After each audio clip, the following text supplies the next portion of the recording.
guys going, bros, and welcome back to another video. This video will be a little off schedule because I had another video planned on the same topic, but it won't make sense of me uploading the video after the video I was talking about got taken down from YouTube. Now, if you don't know what I'm talking about the Cocomelon diss track that was uploaded about a week ago. Now, recently, and by that I mean about a half hour ago, I searched up Coco on YouTube just to see that the video is nowhere to be seen and re-uploads everywhere. After a while, I got to know that the video got taken down for violating YouTube's policies. Now, what policies did this diss track break, you ask? Well, let's see what YouTube responded to this situation. This video violated two policies. 1. Child safety, by looking like it was made for kids but containing inappropriate content. 2. Harassment, by inciting harassment at other creators. We allow criticism, but this crossed the line. Specific policy details in the image below. The image just shows the policies that they were talking about in the tweet, even though it was said that there are exceptions which include scripted performances, insults made in the context of an artistic medium such as scripted satire, stand-up comedy, or music, such as diss track. Note, this exception is not a free pass to harass someone and claim, "I was joking." So YouTube, you gotta look at your own policies, and after you've done that, don't you dare change the policies. I remember so many times that they just change the policies, just to, confuse people, like what happened in the Filthy Frank situation. His videos got taken down for, because policies were changed, even though the video was made before the policies were changed. Now, I don't understand why this is considered breaking child safety rules, like it has nothing to do with the children being hurt or anything of that manner. Now, there's one thing that might be confusing for some people that and I was also going to talk about this in the first video on the song, and that was that people were angry that he swore in front of kids. Like, what? Huh? How stupid can people on Twitter be at this point? Even in the video right after the diss track, he said that there was a censored version that played on the set. Like, it's quite obvious that he's not gonna swear in front of kids. Right after the premiere happened, I saw a lot of hashtags on Twitter, especially hashtag PewDiePie, which was just half of it was people who were actually excited about the song, and then the other half were these people who thought he actually swore in front of kids. I like how so many people have problem with me swearing in front of kids, and you have people playing the songs for their kids. For the record, I didn't swear in front of kids. We had censored version on set. Stop crying, you're a bunch of crybabies. He also stated that the kids had a lot of fun and they didn't get bored or anything like that. So there's not anything that he broke in this rule. I don't understand that. Now, the second half of the tweet that I didn't talk about yet was about the re-uploads which were gonna happen one way or another. On this matter, YouTube said, any re-uploads of the original, including full-length or partial uploads, clips, etc., will be removed too. Still images are okay. Also dropping the policy links down below. So now it just looks like YouTube wants any and every sign of this video off the site. They don't want anything to do with this. Now, I think I understand YouTube's perspective of this. I think they want to get rid of this entire thing because they don't want it to be anything like the T-Series thing that happened like 2 years ago, because that exceeded way far. It crossed the line a lot.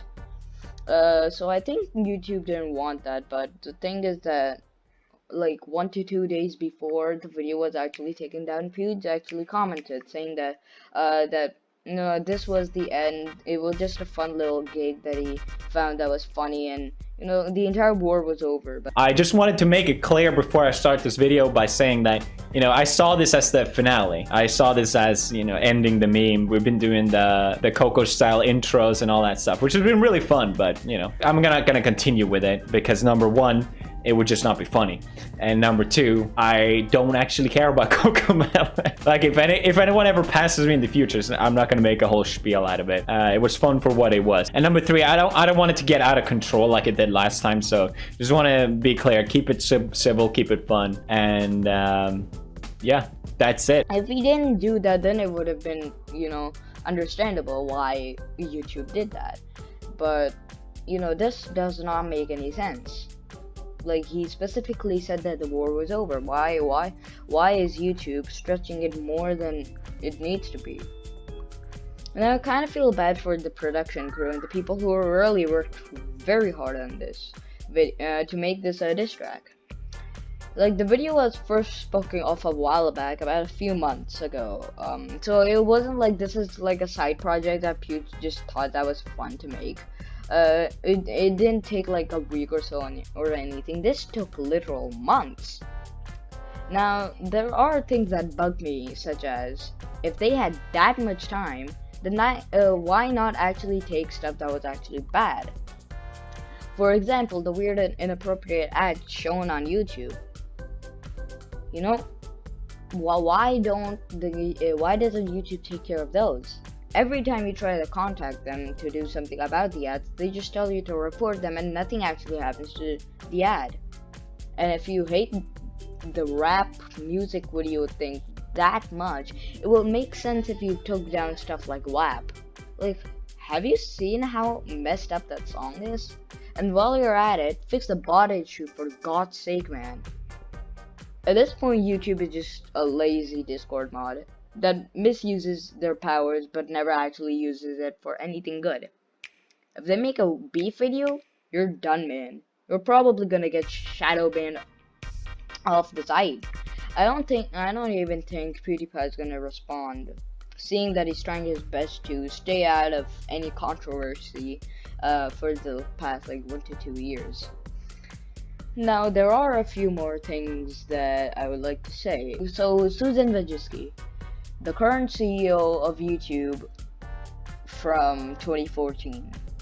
At this point, I think she is the most hated, and I mean hated, CEO of the entire platform. Back when she was actually elected as the CEO, Google, she was a last resort. Like, the website would have died if it wasn't for her. What actually happened was that the CEO before Susan was actually like, he was running the site fine, but the site faced financial issues, advertisement issues, it was dying, it couldn't monetize anything, its entire system was flawed. And as a last resort, Google made Susan the CEO of YouTube. And after that, things took a turn. She made AdSense or something. She was an expert at marketing, and the site would have died if that didn't happen. Now, there's a lot of people who might be asking who cares, and I stand with that. Who cares? Who cares if she created AdSense? The thing that I'm trying to say is that Susan, being somebody who's extremely good at advertising and all that, monetization, all that, she still isn't the best CEO. If it was somebody else who knew something, like if it was just created AdSense and somebody else was given CEO, I think the website would have been way better. And the last thing is that even if Susan wants to keep the CEO role, there's a few things that I think would make the website way better. I hate the fact that at this point, if what's happening right now, diss tracks like Cocomelon's diss track and all that. PewDiePie keeps getting targeted by YouTube for making content that it's just humorly funny, man. That there's nothing wrong with it. It's a cheap joke. Everybody understood that, except Twitter, because Twitter never understands anything. Okay, we've already learned that. Okay, so at this point, Susan, if she keeps on doing what she is, YouTube is not gonna be YouTube anymore. It's gonna be YouTube Kids 2.0.